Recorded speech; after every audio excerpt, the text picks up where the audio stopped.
నేను ప్రిపరేషన్ సంగతి చూస్తాను.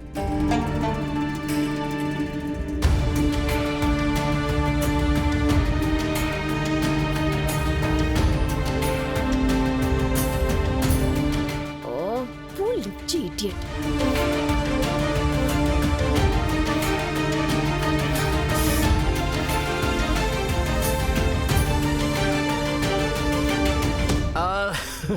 అరే ఈ మండపం డెకరేషన్ వాళ్ళు ఉన్నారే, పొద్దున్నుంచి 4 సార్లు ఫోన్ చేశారు.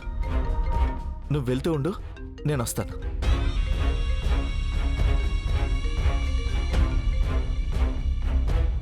హలో, చెప్పండి మేడం. నేను వసుతో పాటు ఉన్నాను కదా, అందుకే ఫోన్ ఎత్తడం కొంచెం ఆలస్యమైంది. మీరేం దిగులు పడకండి, మన ప్లాన్ సూపర్ హిట్ గా నడుస్తుంది. ముందు డోర్ మూసుకొని చెప్పేది విను. ముందు ఒకటి చెప్పు, నువ్వు వసు కలిసి గుడిలోనే ఉన్నారు కదా? అవును మేడం. గుడ్. ఏదో ఒకటి చెయ్యి, కానీ నీకు కాబోయే భార్య మరో 2-3 గంటల వరకు చౌదరి హౌస్ కి రాకూడదు. 2-3 గంటలా? ఎదురు ప్రశ్నలు వేయడానికి డబ్బులు ఇవ్వట్లేదు, పని చేయడానికి ఇస్తున్నాను. అందుకే ఏం చెప్పానో అది నోరు మూసుకొని చెయ్యి. ఏదో ఒకటి చెయ్యి, కానీ గుర్తుపెట్టుకో, ఆ పని మనిషి ఇక్కడికి రావటానికి వీల్లేదు.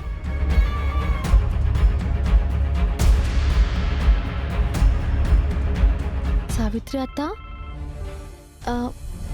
చెప్పత్తా. వసు, నువ్వు తొందరగా అమ్మవారి దగ్గర శుభ్లక పెట్టేశావా? అత్త, అంతా మంచిగా అయిపోయింది. అయితే నువ్వు చకచక దివానానికి వచ్చేసి. ఏమైందత్తా, అంతా బానే ఉందా? కానీ మేడం, గుళ్ళో పని అయితే అయిపోయిందిగా, మరి 2-3 గంటలంటే తను ఎలా ఆపాలి? అది కూడా నేనే చెప్పాలా?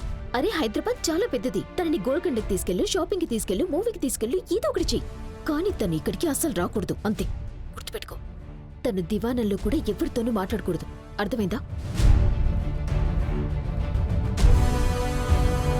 దేవ్బాబుకి కంపెనీకి సంబంధించిన ఏదో ముఖ్యమైన పని ఉందంట, అందుకే నిన్ను తొందరగా రమ్మని చెప్పారు వసు. ఇంకేం ప్రశ్నలు అడగకుండా తొందరగా వచ్చేసేయ్. దేవ్ సార్కి ముఖ్యమైన పనుంది, నేను వెంటనే బయలుదేరాలి. ఎవరు ఫోన్ చేశారు? సావిత్రితో ఫోన్ చేసి నాకేం చెప్పారంటే, నువ్వు ఆవిడకి చెప్పేశావు కదా అంతా మంచిగా అయిపోయిందని. మరైతే వెళ్దాం, ఏమైనా తిందాం. నీకు ఆకలేసి ఉంటుంది కదా? లేదండి, నేను వెంటనే దివానానికి వెళ్ళాలి, అత్త రమ్మంటుంది.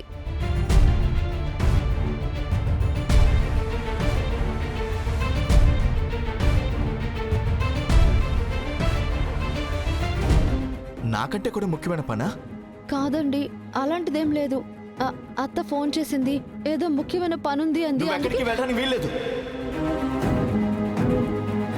అంటే నాకు కొంచెం కూడా నచ్చలేదు. నాకు కాబోయే భార్య వేరే వాళ్ళ ఇంట్లో పని మనిషిలా పని చేయటం, వేరే వాళ్ళు చెప్పినట్లు చేయటం. అందుకే నా మాట విని నువ్వు ఉద్యోగం మానేసి. అరుణ్ గారు, దీని గురించి మనం తర్వాత మాట్లాడుకుందామా? ఇప్పుడైతే నేను వెళ్ళాలి.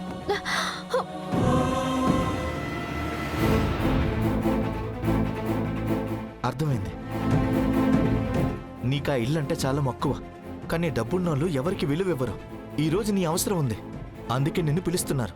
కానీ నీ అవసరం తీరిపోయిన వెంటనే నిన్ను ఇంటి నుంచి, ఉద్యోగం నుంచి, రెండింటి నుంచి రాత్రికి రాత్రే బయటకు పంపించేస్తారు. కానీ అరుణ్ గారు వాళ్ళు. అర్థమైంది. ఇంటికి 4 రాళ్ళు తెస్తే మావయ్యకి సహాయంగా ఉంటుందేమో, అందుకే కదా నువ్వు అక్కడ పని చేస్తున్నావు. ఇవిగో ఇవిగో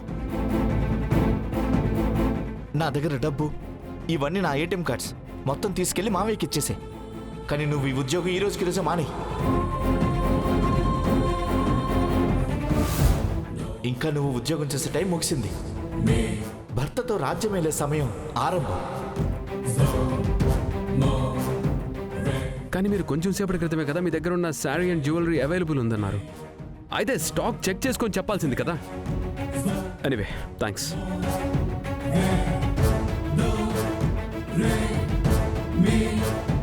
హలో, మిస్టర్ రాజీవ్.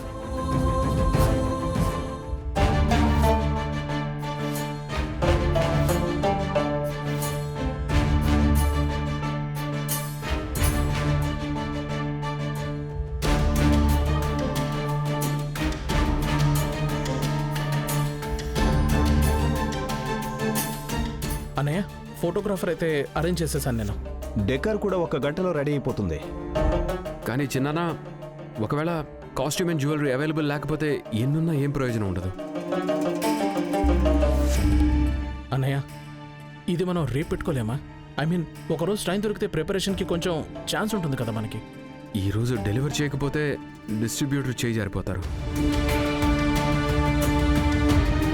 నా దగ్గర ఒక ఐడియా ఉంది చంద్రిక. నీ దగ్గర అలాంటివి చాలా బట్టలు నగలు ఉన్నాయి కదా, అవి కూడా వంశపారంపరికవి. నీకంటే traditional and exclusive saris and నగలు మొత్తం హైదరాబాద్లో ఏ డిజైనర్ దగ్గర కూడా ఉండుండవు. మరి మనం బయటెందుకు వెతుకుతున్నాం?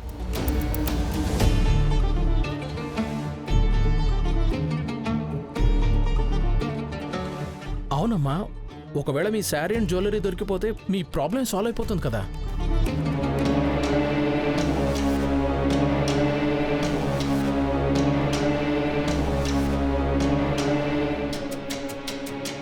యాండి, నా నగలు, నా వస్త్రాలు అన్నీ వంశపారంపర్యంగా వచ్చినవి.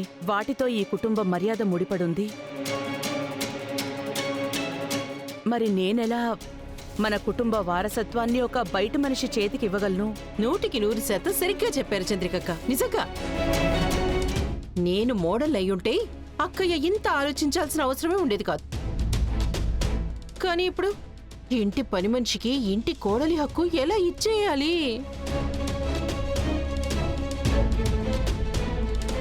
హక్కు ఇవ్వాలనే డిస్కషన్ రావాలి అంటే ముందు బ్రాండ్ అంబాసిడర్ టైంకి ఇక్కడికి రావాలి కదా. ఎంతైనా ఇది చౌదరి హౌస్ నియమాలకు సంబంధించింది. ఇంటి పరువు, ప్రతిష్ట, దాన్ని ఏమంటారు, పరంపర. దాంతో అయితే ఆటలాడలేం కదా. అంతే కదా చంద్రికక్క? నేను నా ఇంటి వైభవాన్ని శాశ్వతంగా ఎవ్వరికీ అప్పగించట్లేదు సారిక. ఈ ఫోటోషూట్ చాలా అవసరం. అందుకే, లేదంటే నేనే వద్దనేవాణ్ణి. చంద్రికక్క ఈ రోజు వరకు నన్నే ఆ నగల్ని ముట్టుకోనివ్వలేదు. మరి ఈ రోజు ఆ పని మనిషి అవి వేసుకుని ఫోటో తీయించుకుంటుందట. లేదు లేదు, అస్సలు ఒప్పుకోను. అక్కయ్య, ఈ రోజు నేను మీ వైపే ఉన్నాను. అంకుల్ చెప్పేది కూడా నిజమే. అత్తమ్మా, మీరివన్నీ నా కోసమే ఉంచుంటారు కదా. కానీ ఒకవేళ కంపెనీ కోసం, దేవ్ అండ్ అభిల సక్సెస్ కోసం ఇవన్నీ వసు వేసుకోవాల్సి వస్తే నాకేం ప్రాబ్లం లేదు. కానీ కల్పన, నాకొక సమస్య ఉంది. ఎందుకంటే నేను కూడా ఈ ఇంటి కోడలే, అది కూడా నీకంటే ముందే. నీ బీరువాలో నుంచి ఇస్తున్నావా నగలు? లేదు కదా. మరి ఫ్రీగా సలహాలు ఇవ్వడం అవసరమా? అవి వదిన వస్తువులు. చివరి నిర్ణయం కూడా ఆవిడదే అవ్వాలి.